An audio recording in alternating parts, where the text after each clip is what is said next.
Law ബഡ്ജറ്റിൽ വരുന്ന രണ്ട് വാഹനങ്ങൾ, രണ്ടും ഷെവർലെറ്റ് ബീറ്റ് ആണ്. ഒരു ബൈക്കിൽ നിന്ന് കാറിലേക്ക് അപ്ഡേറ്റ് ചെയ്യാനായിട്ട് ഉദ്ദേശിക്കുന്നവർക്ക് പറ്റിയൊരു വാഹനം തന്നെയാണ് രണ്ട് വാഹനവും. 2010 മോഡലാണ്. 2030 വരെ പേപ്പർ വാലിഡിറ്റി വരുന്നുണ്ട്. പുതിയ 5 വർഷത്തേക്കുള്ള പേപ്പർ എടുത്തിട്ടുള്ള ഭാഗങ്ങളാണ്.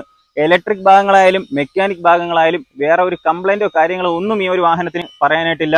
KL01 ട്രിവാൻഡ്രം രജിസ്ട്രേഷൻ വരുന്ന വാഹനങ്ങൾ തന്നെയാണ് ഈ രണ്ട് വാഹനങ്ങളും. ഈ ഒരു വാഹനം നിങ്ങൾക്ക് സ്വന്തമാക്കാം 1,10,000 രൂപ ഒരു ഫിക്സഡ് പ്രൈസ് എന്ന നിലയ്ക്ക്.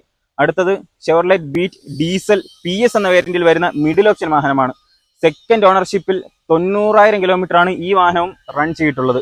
ബേസിക് ആയിട്ട് വേണ്ട എല്ലാ ഫീച്ചേഴ്സും വരുന്നു. AC power steering, front 2 power windows എല്ലാം വരുന്ന ഒരു മിഡിൽ ഓപ്ഷനിൽ നിൽക്കുന്ന ഒരു വാഹനം. ഫ്രണ്ട് 2 പുതിയ ടയർ നമ്മൾ ചെയ്തിട്ടുണ്ട്. ബാക്ക് 2 ആവറേജ് ടയറുകളാണ് ഈ ഒരു വാഹനത്തിന് വരുന്നത്. ഈ ഒരു വാഹനം നിങ്ങൾക്ക് സ്വന്തമാക്കാം 90,000 രൂപയ്ക്ക് ഒരു ഫിക്സഡ് പ്രൈസോട് കൂടി. 20-22 കൺഫേം മൈലേജ് ലഭിക്കുന്ന നല്ലൊരു ക്വാളിറ്റിയുള്ള വാഹനം തന്നെയാണ്.